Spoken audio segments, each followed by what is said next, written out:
Hi, Mario.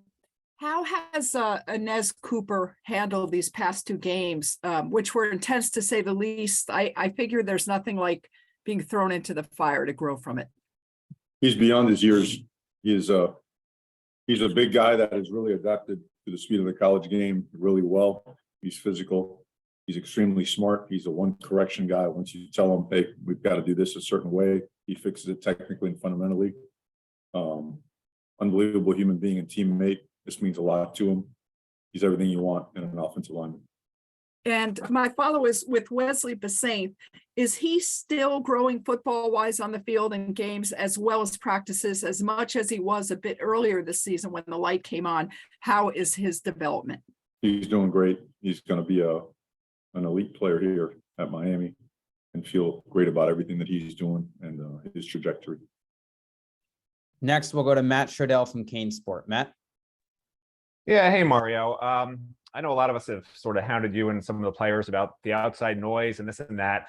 But I wanted to ask you, maybe some of the positives you've seen in progress of some guys, maybe some forward momentum in terms of how you are building things up here at Miami. Mm-hmm.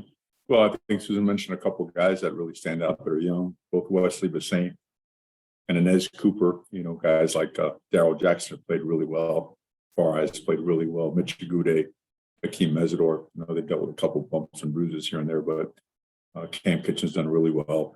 James has done well when he was healthy. There's a lot of guys that are improving and growing and maturing, and we've got to just collectively just get more and more and more development going, and just keep improving everything from our internal development to our roster acquisitions and whatnot. Just got to keep going. Our next question comes from Adam Lichtenstein of the Sun Sentinel. Adam? Hey, Mario. So Josh Gaddis mentioned the other day that you guys were down to just, a handful of fully healthy offensive linemen. I think he said 6 or 7. So given that, injury situation, how big has it been for Inez Cooper to be able to kind of step in and fill that hole? Oh, it's incredibly important.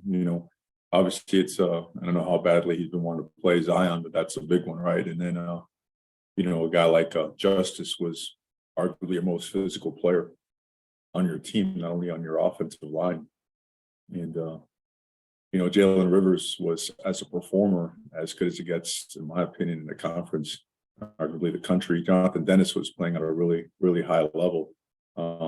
Those are big losses. Those aren't, it's not like you're losing a reserve here and there. Those are guys that were starters for you. So for a guy like Inez, as a freshman, to go in there and step in and produce at the level he's produced, it's monstrous. It's huge.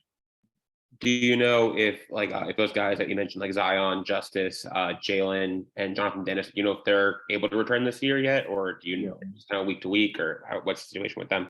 Jalen is week to week. He's improving daily, so we're excited about him. Justice won't. Zion, I don't foresee it happening this season. Jonathan Dennis either. We'll do a few more questions for Coach Cristobal. Next, we'll go to David Wilson of the Miami Herald. David? Hey, Mario. I know you probably won't tell us, but do you know yet who is going to start at quarterback on Saturday? I don't know yet. You're right on that part. I probably wouldn't tell you. But, and I say that respectfully. How it goes in terms of getting prepared for a game.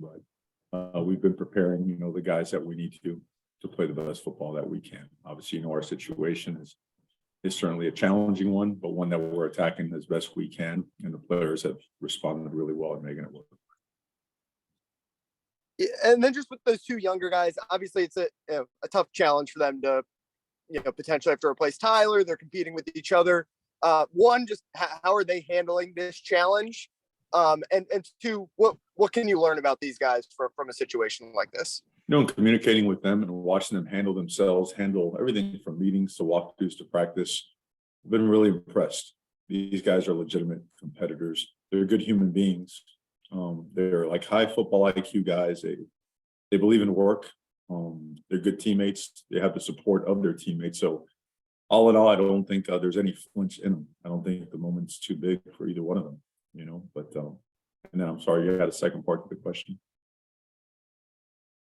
I was just like, what do you kind of answered it there too, but just like, what can you learn from watching them compete with each other and try to take over a team midway through a season? From responding to this challenge, what can you learn about them?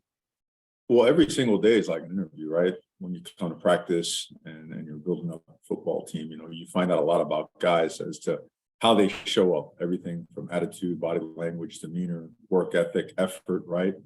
Effort in the classroom, effort to put in extra time to watch film. So we're always watching for that because you want to create a DNA in your program that's unbreakable, one that is always looking to be a high achiever, to better themselves and everyone around them. So, and I feel that from both, both Jake and Jakari, they both those guys have done really well. They're just like Tyler, I think that quarterback room is not only talented, it's also has the right kind of people. Next, we'll go to Luke Cheney from All Hurricanes. Luke. Hey, Coach. I was just wondering about Don Cheney and if you think he's going to make a return at some point this season.